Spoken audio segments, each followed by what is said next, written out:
In today's video tutorial, I'm gonna walk you through how to make a new cache app after being closed.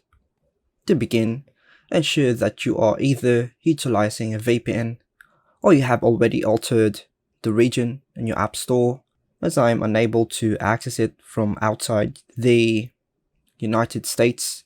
Without these adjustments, we offer instructional videos on modifying your app store country and using VPN. To start the process, open the Cache app.